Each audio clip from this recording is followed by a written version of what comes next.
Og við göngum til næsta dagskrárliðar sem skýrsla bæjarstjóra 7. liður.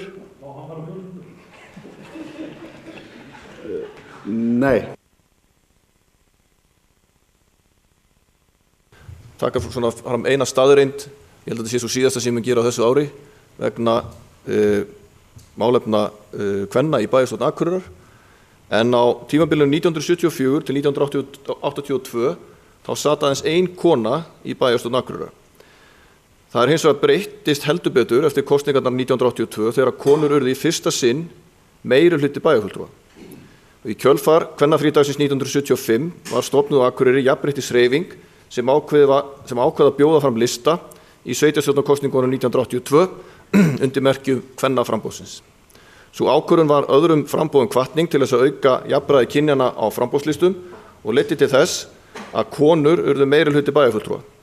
Kvennaframboðið á Akureyri fékk 2 bæjarfulltrúa, tók þátt í meirihlutasamstarfi með Alþýðubandalagið og Framsókn og var oddviti kvennaframboðsins Valgerður H. Bjarnadóttir forseti bæjarstjórnar. Þetta svona ein staðreyndi sem ég vildi koma bara framfæri í tengslum við 100 ára afmæli kosningaréttar kvenna til Alþingis.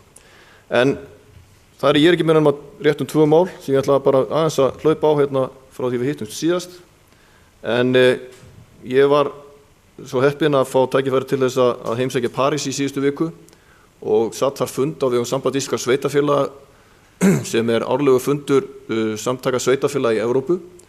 Og þau mál sem þar voru á dagskrá voru mál sem að snerta meðal annars okkur mjög mikið núna þessa dagana og reyndar alla Evrópu og heimsbyggðina einhverju leyti líka. Það var meðal annars mikil umræða flóttamenn og bara hvað við erum að takast á við lönd í Evrópu, en ekki síst með hvað mismunandi hætti sveitarfélög eru að takast á við þetta verkefni. Og það ekki hægt að líkja því saman því verkefni sem við erum að takast á við að taka hér á móti rétt 50 einstaklingum og því sem að gerast í Mið-Evrópu í dag. Það var heilmikil umræða svo líka hryðjuverk, enda kannski ekki skrítið þar sem að við vorum stödd í þeirri borg þar sem að nýlega höfðu verið framinn voðaverk og því svona sveif það svolítið yfir. En það var mikil umræða það hvernig ber að verjast slíkum málum og okkur finnst þetta kannski langsótt hérna á Íslandi að vera þáttakendur í slíkur umræðu, en ég held að sé alveg nauðsynlegt fyrir okkur að vera vakandi og þó að við vonum svo sjálfsögðu að ekki komi til þess til slíkra voðaverka komi hér á landi. Og síðan náttúrulega sjálfsögðu í tengslum við loftslagsráðstefnuna sem var haldin í París sem eins og við þekkjum öll endaði með mjög sterkri og ábyrgðarfullri ályktun núna síðastliðin, var það í gær eða fyrradag, að þá var náttúrulega heilmikil umræða meðal sveitarfélagana um hlutverk okkar í loftslagsmálum og ég ætla bara að nefna einn hlut sem var svona kannski rauði þráðurinn í umræðunni. Það að í umræðunni þá gleymist að ræða við sveitarfélögin. Þegar stjórnvöld í öllum ríkjum og öllum löndum að ræða loftslagsmál, þá menn að ræða stefnu að sjálfsögðu á landsvísu, en það gleymist algjörlega að ræða við sveitarfélögin sem rauninni framkvæmdaaðilinn þegar kemur að því að framkvæma þær aðgerðir sem að stjórnvöld hafa jafnvel lagt til. Þannig að þetta var svona rauði þráðurinn í þeirri umræðu sem var á milli sveitarfélagana á loftslagsráðstefnunni og að sjálfsögðu voru sveitarfélögin og eru sveitarfélögin allstaðar sem og við að sjálfsögðu tilbúin til þess að axla ábyrgð í þessum málum og við sýndum það svo sannarlega og hefum sýnt það svo sannarlega verki með verkefninu Vistorku og við fengum tækifæri þarna úti vegna þess að Guðmundur Haukur, framkvæmdastjóri Vistorku, var þarna með okkur í nokkra daga að kynna þetta verkefni meðal annarra þjóða og annarra sveitarfélaga.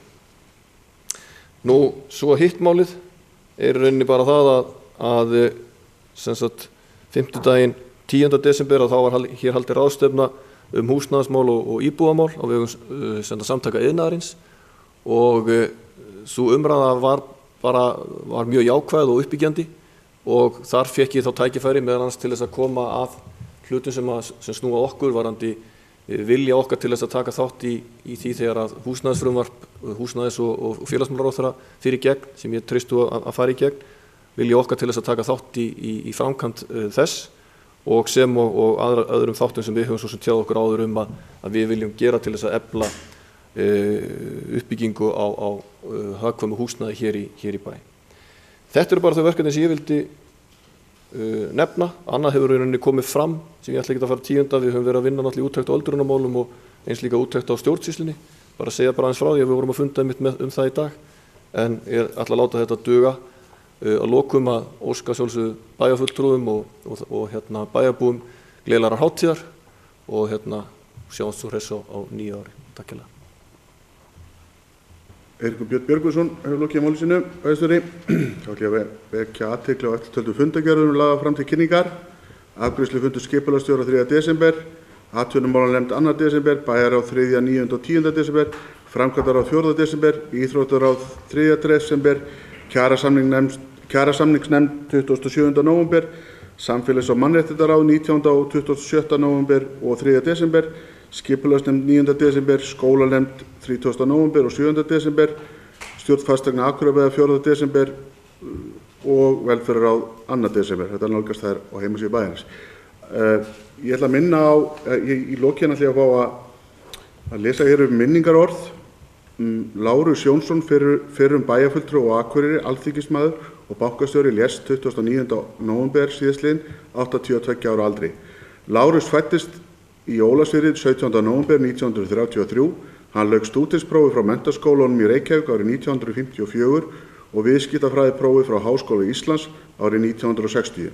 Lárus var bæjarfulltrúi Sjálfstæðisflokksins í bæjarstjórn Akureyrar á árunum 1970 til 1974, auk þess að vera aðalmaður í hafnarstjórn, atvinnumálanefnd og framkvæmdaáætlunarnefnd, kjarasamningnefnd og skipulagsnefnd og varamaður í bæjarráði og eftirlaunasjóðsnefnd.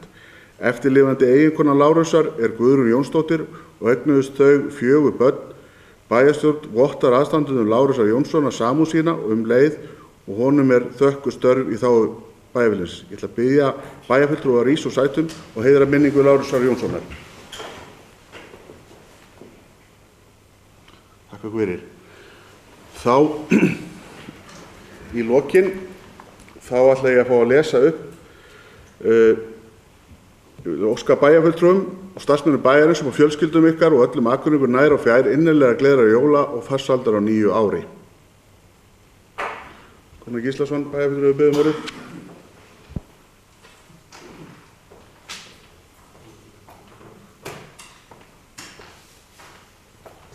Forseti ágætu bæjarfulltrúar, ég vil fyrir hönd okkar bæjarfulltrúan og óska forseta og fjölskyldu hans gleðilegra jóla og farsaldar á nýju ári. En leið langar mig til að minnast þess að forseti á afmæli í dag og óska honum til hamingju með afmæli og ég held að við ættum að klappa fyrir honum. Hann búinn að eyða afmælisdeginum hér við erfiða stjórn fundar.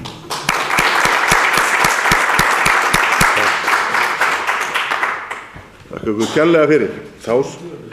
Nei, ég ætla ekki að sýna gjöfin í beinni útsendingu. Þá dagskrá tæmd og við segjum fundi slitið klukkan 20:50